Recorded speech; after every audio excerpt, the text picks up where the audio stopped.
What's up, everybody? Welcome back to Pleeka. I'm Jerome. And I'm Nick. And today we're talking about Better Call Saul, Season 5, Episode 4, Namaste. Pretty good episode, but not the best of the season for sure. Oh, yeah? I was kind of disappointed that we didn't get a lot of some other stuff that I was looking forward to. What were you looking forward to? More Hank and more Nacho. We got a little bit more Hank, but it didn't go anywhere. Yeah. I was surprised we got as much Hank as we did. I knew he was in the next... See, we got too little Hank. We got way less Hank than I thought we were going to get. Oh, really? Well, I knew he was in the next episode, but as we were watching the episode, I forgot. Mm-hmm. So when he showed up, I was like, oh, fuck, I forgot about these guys. I really liked the court stuff with Saul. I really liked all of his stuff this episode. So it opens up with him with those two dudes from last week, and he's repping them now. We knew the 50% off stuff was going to come back into play. So they're back, which is really cool. I was wondering if that, because I thought that was all leading to him repping them, and then it never did, and Nacho got arrested, or Crazy got arrested and all that. But I really like that he was like Saul Goodman in there with them, and he was like talking to them, and they're like, oh, you're going to free guy? Okay, I'll leave. And talk about all that, I'm just going to leave, get out of here then. Right. Yeah, he said that he got paid $8,000 for just a afternoon's work, and $4,000 is nothing. Which was true, so he could make it sound even better than it was. Well, he wasn't lying, but it's because he was hanging out with he just didn't say. Yeah, he just didn't tell the whole truth. Yeah. Yeah, I really like that. And then when he faked out the convenience store clerk, that was really good. I liked that whole scene. You could totally see that coming a mile away. You knew he was up to something. I knew it was going to be a fake guy. The way he was talking, you can 100% tell it was going to be fake. But it was really cool that everybody else was surprised.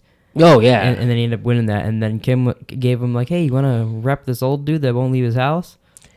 Now, that's going to end bad for her, don't you think? I don't know. I honestly don't know. I just feel I could see it going either way. I feel like they're going to know she put him up to it. Well, yeah, they say that in the next on, so yeah. But I feel like they might still get away with it, though. Oh. I feel like he's they're knowing they might be we don't like you, but I don't think maybe nothing bad happens from it. And if it does, I don't think it's nothing too bad. Oh, see, I think Saul will get away with maybe leading her into doing some bad business. Maybe if you consider that being bad. Oh no, I just thought I meant that because she's with that other company now. Oh, I can't think of his name. I just feel like they're not gonna like that. Yeah, but would anything bad happen if? I think she'd get fired for it. Yeah, I didn't think about her getting fired because to me it'd be I don't know, that'd be a weird route to go to me. It feels like it's. I feel like it'd be more interesting if they kept her on and they had to her and Saul were kind of against each other, but also she's working with Saul, so we get to see the whole entire case. Oh right. But her getting fired right away, I feel like that'd be lame. Well, yeah, I don't know if it's right away, but when they realize that she put him up to it and. Which I'm sure she'll deny, but I mean, I think she's good enough that she could talk her way into not looking like she signed up. She got Saul up for it too, though. Yeah, maybe. So I think she can keep her job there. She's kind of trying to play both sides a lot lately. She throws the beer bottles and then she sweeps. But sweeping it up in the beginning, yeah. Yeah, it's just like she can't decide which way she wants to go. See, I don't see it as her deciding where to go. I just see it as she's doing some of the stuff, but she's also really nice that she's going to clean the beer bottles in the morning. I don't see it as her being non-decisive. Oh. But maybe I'm wrong with that. I just saw it as she's doing some of Jimmy's stuff, or Saul's stuff, but also, unlike him, she's so nice of a character, she's going to clean it up in the morning. Yeah, I guess so. I didn't think of it that way. I think of it as more as you're doing bad things, and now you're trying to make them not as bad after the fact. Oh yeah, see, I don't see it like that at all. Yeah, that's how I look at it. So the Hank stuff this episode, it's really cool seeing old Hank again. Yeah, Hank and Gomez, because he's more confident. Yeah, he was again towards the end of Breaking Bad, but in that middle there, he was real down on himself. Yeah. But I love him and Gomez together, and it was really cool. It's after that whole chase scene and all that. They chase the dude after doing the drops, and they already had that planned, and he gets in the car with Victor and gets away, which is cool. We see that look on Hank's face, which we saw at the end of every time they'd solve a thing that was oh, this is a Heisenberg thing. They're oh, we got Heisenberg. You have a look yeah, but we don't. Right. And I know there's more to this. And at the end there, when they're talking about it, you see that look on his face, and you're oh, he knows that there's more to this. They got the money, and then he goes off and does that speech that he always does to get his dudes all happy or to the bar. But in his mind, he's thinking, fuck, there's a lot more to this. We got nothing here. They let us have this. Yeah, which and how big are they if they let us have $700,000? Yeah, and he knows, like, okay, we're getting somewhere, but we're still very small. And he hasn't even ran into the blue shit yet. Yeah, well, that's a couple of years away. Yeah. He's not even down to, like, he hasn't even got Captain Cook yet. That'd be funny if that's how it ends. It won't, though. It's 2 years too early. Yeah. I mean, we don't know how long he's been Captain Cook, but he can't arrest it with this early. No, but they could get close, you know. Yeah. I have. To me, I'm kind of disappointed that I know it's 2004 in the show right now, because I'm like, oh, we're close to Breaking Bad, but we're nowhere near where I want it to be. So not a lot of stuff's gonna happen. You don't know what Jesse was doing at this point, I guess. I don't know how many years out of high school he was. Quite a bit. So I mean, he could be. Well, yeah, he'd still be involved, but I don't think he'd be Captain Cook yet. No, because he's pretty I'm assuming when he's Captain Cook, he's like in Crazy Eight's position he's in now, because Crazy Eight's kind of in Nacho's position in Breaking Bad, you know, because he's like underneath Tuco and some of those people. Yeah. So I assume he's kind of up there. So he would have to be in there for a little bit to get a step up. Right. So what else? So we got the Jimmy and Hamlin lunch, which seemed to me like he was like he hesitant to do that, but like, and then he went there and they talked or whatever, and they said in the afterward that it was because that, like, in the upload stuff, like after the episode talk about it, it's because he was jealous that he got over his brother's death, and Saul can't do that. I didn't see it like that at all. No, I just thought Hamlin... Like that didn't come across to me in it. To me, I was thinking Hamlin had always thought Jimmy was like a go-getter or whatever, how would he call him? Charlie Hustle. He always thought he was a hard worker and smart, but he never wanted to piss off Chuck. Yeah, and I feel like, though, Hamlin should have known it's too little too late now to offer him a job. Like, I don't know how I don't know how he, like, knowing Saul, even if his brother was alive and they offered him the job now, I don't think he would have accepted it. I don't, like, it's weird because you think he would know that about him, but like he did. I don't think he knows him as well as like we do. You know what I mean? Well, he should. He should know better than we do. He's known him a lot longer. That's not true. Yeah, it is. No, but he thinks he's helping him. He thinks he's giving him a job. Yeah, but he should. I feel like he should know. I mean, Saul he still drives that piece of shit car. He thinks he's helping him. You know? Yeah, no, I get that, but he should know better. I feel like, and he is a nice guy, and like he's kind of naive, but I feel like he honestly should have known. There's no way in hell Jimmy's gonna accept this job. Yeah, I just feel like he thought that he was going to make it right.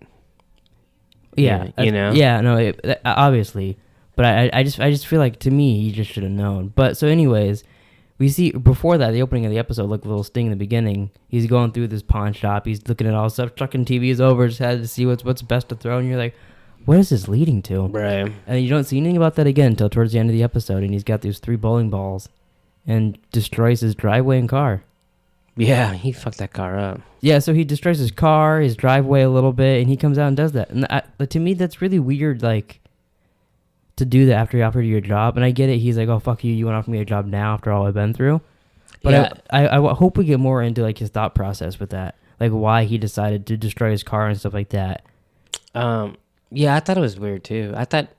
It made a little more sense when you listen to their after show thing and they say it's because his brother and all that. He's jealous of his brother. Yeah, but or like him getting over his brother. I wish like there was some voiceover from Saul or something that we could hear, or something like, or you could talk to Kim about it. But like, and like we hear that he's upset about him offering the job, and we're like, okay, that makes a little sense here. Yeah, because it's not like it was charity or something. He really wants him to help. Yeah, although that is a good point though. Saul probably does just see it as charity. Maybe. But yeah, I thought that was very interesting that he decided to go that route. I actually felt bad for Hamlin. I usually do. He's kind of like a sad puppy dog on the show.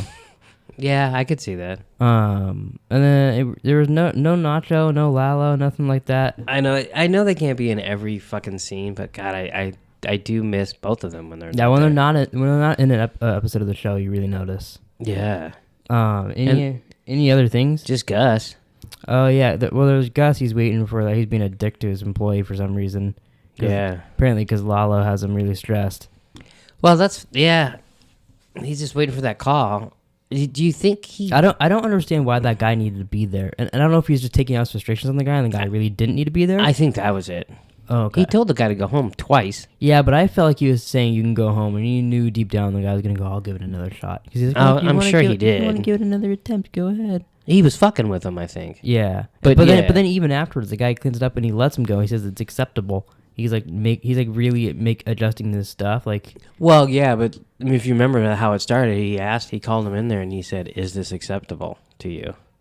Yeah, so that was just, even though it is this acceptable sounds way different than this is acceptable, even though it's the same goddamn word. Yeah, it's their tone, the way they go about it. Yeah. But then also Mike, he's going through some weird. He's going through some weird shit.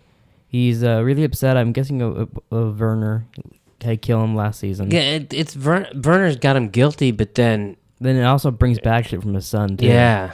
So then he tries to watch Kaylee. She won't let him. So and then he thinks he thinks that he's fucked that up. Yeah. So again, he wants to feel as bad as he does on the inside outside. So goes by those guys again. I thought he was gonna like beat him up and kill one or something, and then he's gonna feel even worse. Yeah, when they started. But instead, they started beating him up, and then they stabbed him, and he wakes up at some random hospital somewhere. There's like 6 or 8 of them. Yeah, but it's Mike. He's kind of like a superhero. I like they were wailing on him, and the guy talked shit, and he got the guy right in the balls. Yeah, he got. See, I thought that's what it was gonna turn, but then they did. They did a turn, and they stabbed him. But so where do you think he woke up? Do you think it's that hospital place in Mexico? Yeah, they showed someone walk up. And he's like, "Why am I here?" It looked like it could be that Mexican doctor that Gus uses. Yeah, but it'd just be like, why would they bring him there? Someone would have had to find him. Yeah, and someone would have to find him there. Somehow know he was hurt, unless they have a guy watching him, and then for some reason bring him to that guy. That doesn't make sense to me. I could see Gus having someone watch him because he's wondering about him.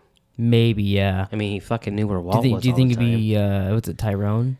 Could be Tyrese. Tyrese. Is it Tyrese? It's either Tyrese or Tyrone. I don't know. Either way, I think it would have to be him because Victor was with that other dude. I'm assuming all this kind of happens at the same time. Yeah. But yeah, I'm really interested where he's at. Yeah, it's weird. You mentioned the doctor while we were watching it, and I'm like, oh, I guess that makes sense. How the fuck would he get there? But then someone walked up to him in the next on, and he goes, "Why am I here?" And they only showed him like from like the shoulders down or whatever. But yeah, it seemed like it could be that guy. Yeah, it just doesn't make any sense at all to me. But I'm pretty sure. Except that I'm pretty sure in breaking well, yeah, but why take him to Mexico? Why not take him to a normal hospital or something, or someone they know? Anytime someone in this gang of Gus's men gets hurt, they gotta drive all the way to Mexico to heal him. Yeah, but that's the problem. It makes no sense. I mean, he doesn't give out free medical. Apparently he does, though. It's just free medical all the way to Mexico. It's on Mexico and travel. Yeah, I guess so. But any other things? I don't think so. I enjoyed this episode, but it's my least favorite of the season. But that's only because the other ones were so great. It was still a good episode. Just the other ones have been really good. Yeah, because when you first said that, you came across like you didn't like it, kind of. But no, I was just disappointed because like the first 3 episodes were so good, and they've said this season's amazing. So I was like, oh, cool, it's all gonna be great. And then this one was as close to a filler as I think you'd get on this show. See, I like this one as much as the other ones, except that I missed Nacho and Lalo. Yeah, I missed. But I still enjoyed. Like I get it because I mean it can only be. I just want to watch them all. Yeah, same. Yeah. But all right, so thanks for watching, everybody. Please like, subscribe, comment down below your thoughts on Better Call Saul Season 5, Episode 4, and we'll see you guys next time.